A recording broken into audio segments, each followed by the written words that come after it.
I'm Connor Old, and welcome back to another episode of Forgotten Oscar Films. And this week we're going to be looking at arguably the greatest year in Oscar history. The year where we get Pulp Fiction and Forrest Gump and Shawshank Redemption and Four Weddings and a Funeral and Quiz Show. So we're going to try to figure out in this episode why Quiz Show, out of those four, was the least well remembered. But if you're new to the series, what I do every single week is pick a movie from each Oscar year that was nominated for Best Picture that I believe has been forgotten to time. A movie that isn't as rewatched, as well remembered, as well talked about, and try to figure out why that is.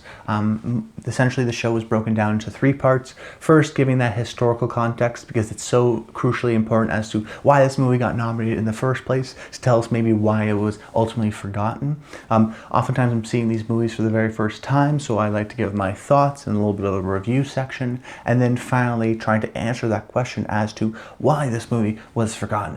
And some of the others maybe were forgotten too, but this was the most forgotten, or some of the others weren't, so trying to understand why those weren't and this was, and sort of just try to talk about it throughout this episode.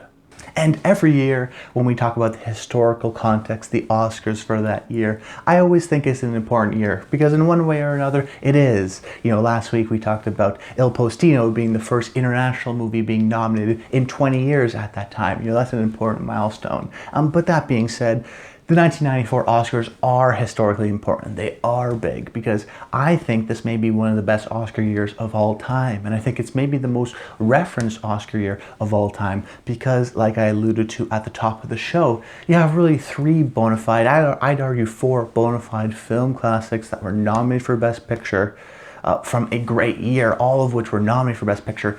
And then there's Quiz Show. But the movies that aren't Quiz Show are well remembered in their own respect. And I think another reason why people look back at this Oscars is because it's kind of fun to debate, because I think the main sort of three movies that people talk about in terms of what should have won Best Picture, what should have won Best Picture, are Forrest Gump, Shawshank Redemption, and Pulp Fiction. Now, Forrest Gump ultimately won for Best Picture. It was a huge phenomenon at the time, and it does have sort of a mixed critical response, but despite what people maybe on Twitter would have you to believe, Forrest Gump is still a widely beloved movie and a widely popular and relevant movie still to this day. I mean, Lieutenant Dan, Forrest, and Run, Forrest, Run. I mean, these are iconic characters and iconic lines. And I mean, we had a franchise, Bubba Gump Shrimp, spawned from this movie. So it's still going on. It's not like a Planet Hollywood or something that sort of died out. I mean, you still see the odd Bubba Gump every once in a while.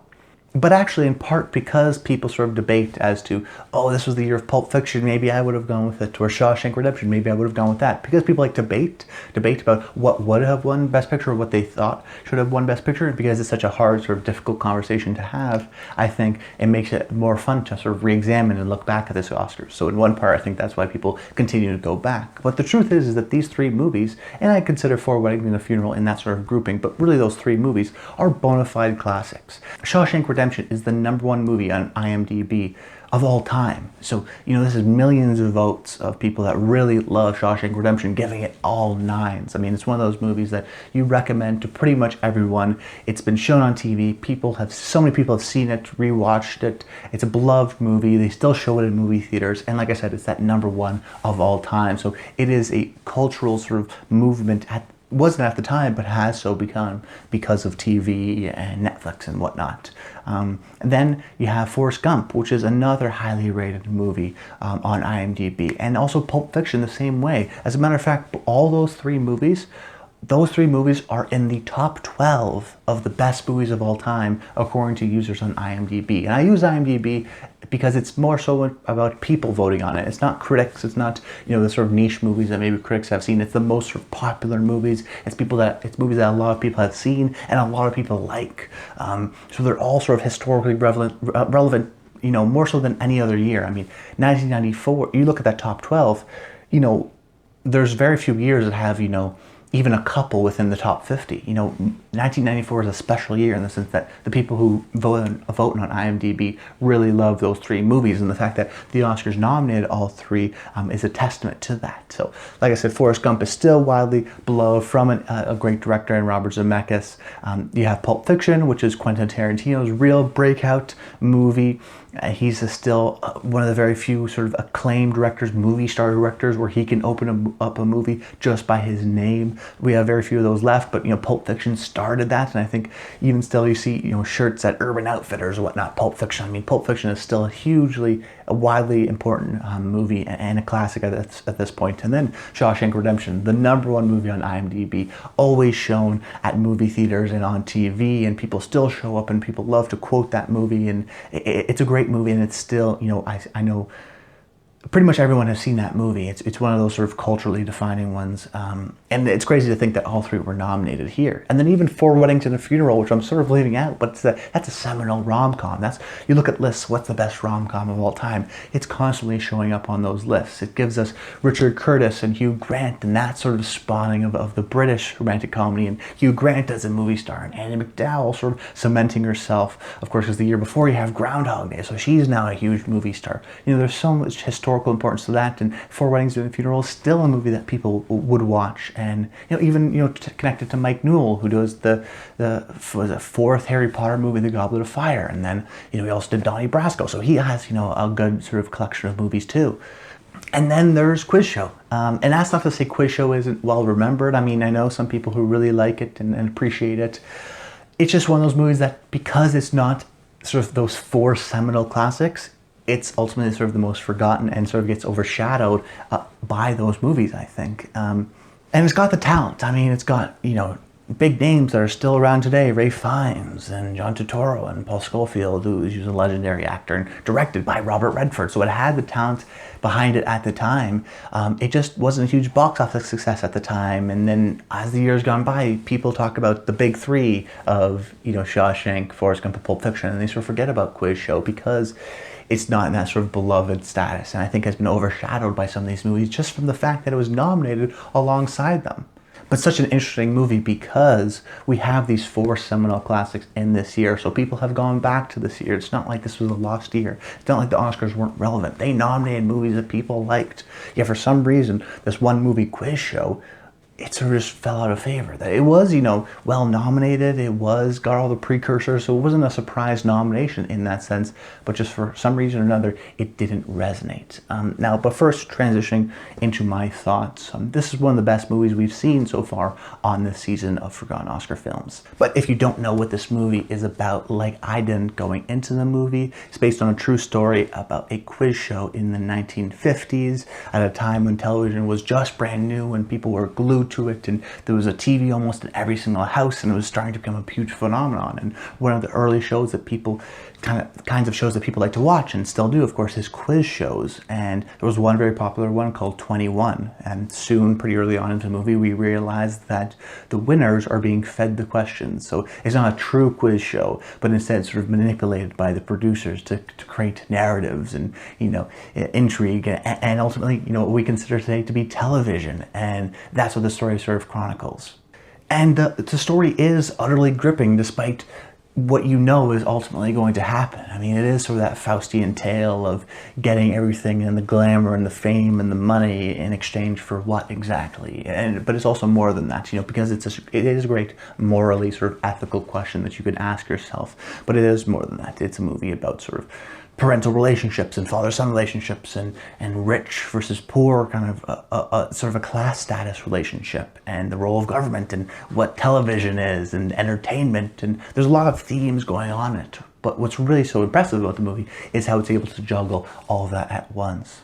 So the script by Paul Attanasio is a real highlight because it is that sort of moral tale. It is that sort of ethical question that it centers at at that heart of the movie, which is, would you do this for the money and the fame, hoping that, you know, no one would realize? Do you feel like you're deceiving the audience? Do you really need to do this in a way it's sort of lower class, seen as some of these people? You know, television is still seen as like the high intellectual status of academia, for example. It is sort of this sort of new schlocky kind of a medium, but it does ask the sort of central question of, oh, would you do that? You know, where does your ethics and honor kind of lie? And it allows you to put yourself into the story, which is why the sort of ethical movies are so interesting and so gripping.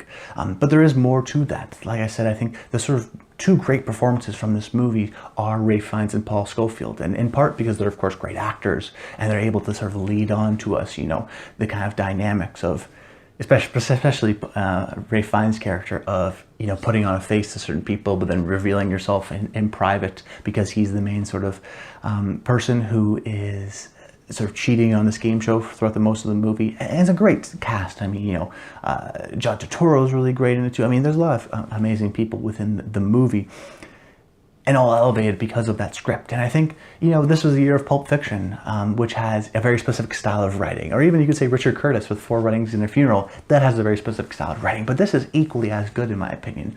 Many of the lines are sort of overdone with dual meanings or subtle things or metaphors, and just sort of the back and forth. There's one great scene between Rob Morrow's character and Ralph Fiennes' character, and they're kind of back and forth while they're walking along a street. It's not naturalistic necessarily in the sense, but it is very much sort of elevated and academic in a kind of Sorkin-esque way, which is very engaging and interesting and lovely to hear. And then, of course, it's added upon the fact that, you know, there is sort of a great central sort of parental figure of the expectations you have from coming from a great family. In the case of Ralph Fiennes' character, and wanting to sort of do your own thing, but also respect your parents and kind of the relationship and the family that have brought you up at the time. It's very sort of waspy, kind of upper, sort of rich class. But it is still, I think, an empathetic and an understanding story, because it still ultimately relies on that familial pressure. And I still haven't talked about Robert Redford, who does great things with this movie. You know, I think he's still most known for Ordinary People, but this movie, even though he's not in the movie, he does show his skill as a director. He has these great sort of one-off character actors like Martin Scorsese, who's really terrific in the movie. But in certain scenes, like on the quiz show scenes, his ability to use sort of long lenses, so when we move the camera, it feels like a real sort of a whip, and the movement is exaggerated. So we get sort of that speed of how, you know, things have to be turned on for production. People are moving around, and there's a lot of things going on at once, and it's kind of a high, fast-paced lifestyle that you get caught up into and you can't sort of realize. And that kind of, you know, back and forth between sort of the pressure of the quiz show and then, you know, Paul Scofield's character says, you know, oh, I can never think underneath those conditions. So when we get to the quiz show or the courtroom scenes, it really is sort of this tense drama, and the tension is really built out because of, like I said, sort of the camera movements, the long lenses that he uses, and also just, you know, at times when we're not in the quiz show, we're often sort of at these sort of stable, locked off camera movements. But when we're moving around when we're at the set, we see a different style of cinematography. We see a different sort of visual language because the camera's much more mobile, moving around more, a lot more tension, a lot more extreme close-ups. The camera's moving a lot. So Redford does a lot to add and build up all that tension. Once again, building off the script. And then, of course, you have great actors who are building upon the character. So it really is sort of a great cohesive movie. Maybe a little bit too long, but I was really impressed ultimately with this one. So why was this movie forgotten?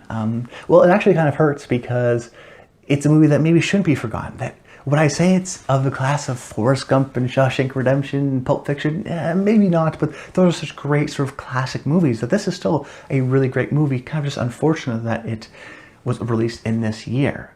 But one way to figure out why a movie is forgotten is to try to understand why a movie is remembered.